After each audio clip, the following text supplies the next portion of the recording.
Allahabad high court के justice Shekhar Kumar Yadav की एक टिप्पणी के बाद देश भर में भूचाल मचा है। तो सवाल यह है कि जस्टिस शेखर है कौन और इनकी पूरी कहानी क्या है और कैसे इन्होंने जावेद को दो अलग अलग केस में हाई कोर्ट इलाहाबाद के भीतर ही उल्टा टांग दिया था। कठमुल्ले वाले बयान के साथ इन्होंने राम और पूर्वजों पे क्या कह दिया है, इसके साथ इन्होंने एक रहेंगे तो नेक रहेंगे प्रधानमंत्री के नारे पर क्या इशारा किया है, इन तमाम बातों को लेकर देश की सड़क से लेकर संसद तक में तमाम विवाद चल रहा है। तमाम मुस्लिम नेता जस्टिस शेखर कुमार यादव के खिलाफ महाभियोग लाने की बात कर रहे हैं और उनके खिलाफ कार्रवाई की बात करते हुए सुप्रीम कोर्ट जाने की बात कर रहे हैं।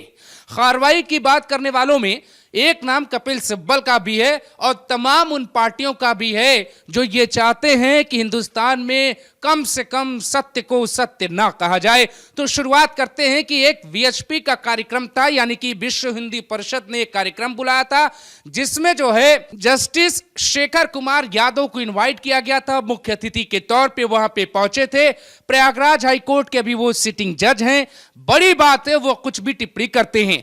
वो वहां पे जब पहुंचते हैं तो साफ शब्दों में कहते हैं, इशारा करते हुए और शब्द कहते हैं कि ये जो शब्द है वो जाहिर तौर पे सही नहीं है, लेकिन कह देते हैं कि ये जो कठमुल्ले हैं इन्होंने देश की व्यवस्था में जो कुछ किया है वो सही नहीं है। जस्टिस शेखर कुमार यादव यही नहीं रुकते हैं, इसके अलावा वो मुसलमानों के बच्चों पे भी सवाल उठाते हैं। वो कहते हैं कि हमारे यहाँ जब बच्चे पैदा होते हैं तो उनके लिए संस्कार की बातें की जाती है, उन्हें बताया जाता है कि इंसान कैसे बना जाता है, लेकिन उनके धर्म यानी उनका संदर्भ था कि मुसलमानों के परिवार में जब बच्चे पैदा होते हैं तो उन्हें उनके सामने वध किया जाता है, बलि ली जाती है, इसीलिए उनके संस्कार वैसे होते हैं। लेकिन कहानी यहां शुरू नहीं होती, कहानी शुरू होती है साल 2020 में 2021 में।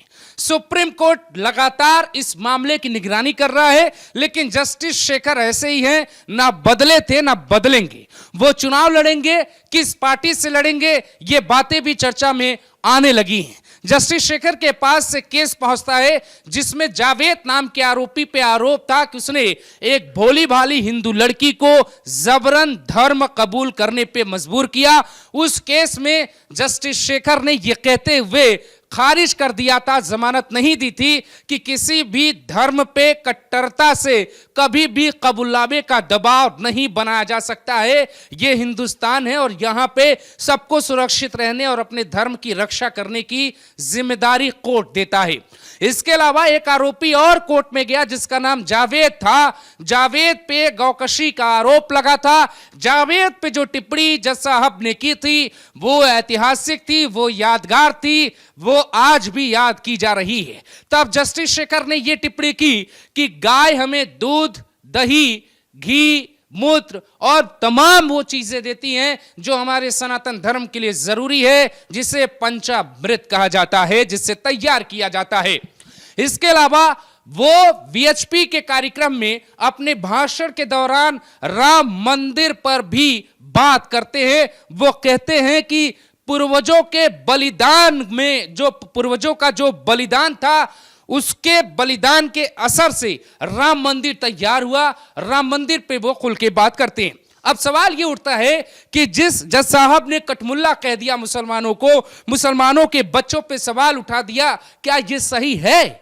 क्या वाकई में ये अभिव्यक्ति की आजादी पूरी तरह से पार कर जाते हैं शब्द? ये सवाल जब आप समझेंगे तो सबसे पहले बांग्लादेश ही चलना चाहिए। बांग्लादेश की न्यायपालिका क्या कर रही है ये सबको पता है। वहां जिन हिंदुओं पे हमला हो रहा है उनका कोई केस लड़ने वाला नहीं है। जो वकील केस हाथ में लेते हैं उनकी हत्या कर दी जा रही है। लेकिन बांग्लादेश की न्यायपालिका क्या कर रही है? बांग्लादेश के मसले पर ना तो ओवैसी की जुबान खुल रही है, ना राहुल गांधी को कोई बात समझ आ रही है, और ना ही कपिल सिब्बल देश की सर्वोच्च न्यायालय में जाते हैं और ये कहते हैं कि साहब एक पीआईएल दायर करना है। आप देखिए कि बांग्लादेश के भीतर हिंदुओं की हालत क्या है। तो फिर जस्टिस शेखर ने ऐसा क्या कह दिया कि बवाल मच गया। दरअसल सवाल यह उठाया जा रहा है कि एक सिटिंग जज जो एक हाई कोर्ट के जिम्मेदार न्यायमूर्ति हैं, क्या उन्हें इस तरीके के शब्दों का इस्तेमाल करना चाहिए?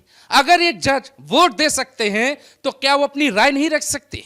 अगर जज जिस प्लेटफॉर्म पे मौजूद है, क्या इन तमाम शब्दों का जिक्र उन्होंने किसी केस की सुनवाई के दौरान कर दिया था?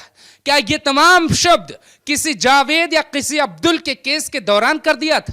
ये तमाम बातें उन्होंने एक मंच से साझा की। वो कार्यक्रम में उन्हें बुलाया गया था, वो अपनी राय रख रहे थे। कुछ लोग इस राय के साथ हैं, कुछ लोग इस राय के विरोध में हैं। कहा जा रहा है कि महाभियोग आएगा तो उनको हटाया जाएगा। ये तमाम प्रक्रियाएं हो सकती है, लेकिन जस्टिस शेखर के साथ एक वर्ग भी खड़ा हो गया है। जस्टिस शेखर कहते हैं कि बहुसंख्यकों के अनुसार ये देश चलना चाहिए, और वो साथ में ये भी कहते, दरअसल जो कार्यक्रम बुलाया गया था वो कार्यक्रम यूनिफॉर्म सिविल कोड से रिलेटेड कार्यक्रम था, उसी पे उन्हें संबोधन देना था, और यूनिफॉर्म सिविल कोड लागू होना चाहिए, इस पर भी वो खुलकर बात करते हैं। वो कहते हैं कि निश्चित तौर पे यूनिफॉर्म सिविल कोड बहुत जल्द लागू हो जाएगा। एक जज के द्वारा की गई टिप्पणी पर विपक्ष देश का बौखला गया है। तमाम मुस्लिम नेता इस बात पे सवाल उठाने लगे हैं और कोर्ट का दरवाजा खटखटाने लगे। लेकिन मेरा आपसे सीधा सवाल है दर्शकों, आप बताइए कि क्या इस देश में यूनिफॉर्म सिविल कोड लागू नहीं होना चाहिए? अगर जस्टिस शेखर यादव ने यह कहा कि हिंदुस्तान की कानून व्यवस्था बहुसंख्यक यानी कि हिंदुओं के मुताबिक होनी चाहिए, तो इसमें गलत क्या है? क्या आप दुनिया के किसी एक देश का उदाहरण बता सकते हैं जहां किसी अल्पसंख्यकों के आधार पर देश का सिस्टम चलता है?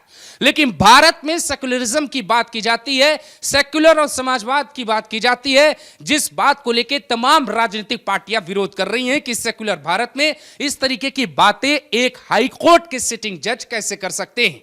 तो सवाल सीधा यह है कि कोई जज क्या अपनी राय नहीं रख सकता? जैसे कोई डॉक्टर किसी राजनीतिक पार्टी को लेकर अपनी राय रख सकता है, वैसे ही कोई जज अपनी राय क्यों नहीं रख सकता? और अगर कभी संविधान में या संसद में इस मसले पे बात नहीं हुई तो कर लेनी चाहिए, क्योंकि ये तमाम बातें जस्टिस शेखर ने किसी फैसले को पढ़ते हुए नहीं कही हैं। ये एक कार्यक्रम था, उनकी भी अपनी निजी जिंदगी हो सकती है, अपनी राय वो रख सकते हैं। और तमाम जज जो हाई कोर्ट के मुख्य न्यायाधीश बने, कई जज बने, उनका रिश्ता कांग्रेस पार्टी से पहले भी रहा है। इस देश में जजों का राजनीतिकरण तेजी से बढ़ रहा है। ऐसा अनुमान लगाया जा रहा है कि जस्टिस शेखर का यह बयान सियासी तौर पे भूचाल तो ला ही चुका है, लेकिन आने वाले वक्त में उनके राजनीतिक दरवाजे भी खोल देगा। वो किस पार्टी से चुनाव लड़ेंगे, किस जगह से चुनाव लड़ेंगे, योगी आदित्यनाथ के साथ हैं या नहीं, ये तमाम बातें वक्त के साथ आपको पता लग जाएंगी, क्योंकि नरेंद्र मोदी के बयान एक रहेंगे तो नेक रहेगा। इशारों ही इशारों में उन्होंने समर्थन कर दिया। उन्होंने यह शब्द का जिक्र किया कि उस पूरी बात में बल था। शेखर साहब ने ऐसा क्यों बोला, उसके पीछे की कहानी क्या है, उनकी सोच अगर हिंदुत्व से प्रेरित है और वो भी खुद हिंदू हैं, यादव परिवार से आते हैं, तो इसमें क्या आपत्ति हो सकती है? सवाल उठाया जा सकता है। मसला गंभीर है, बात होनी चाहिए।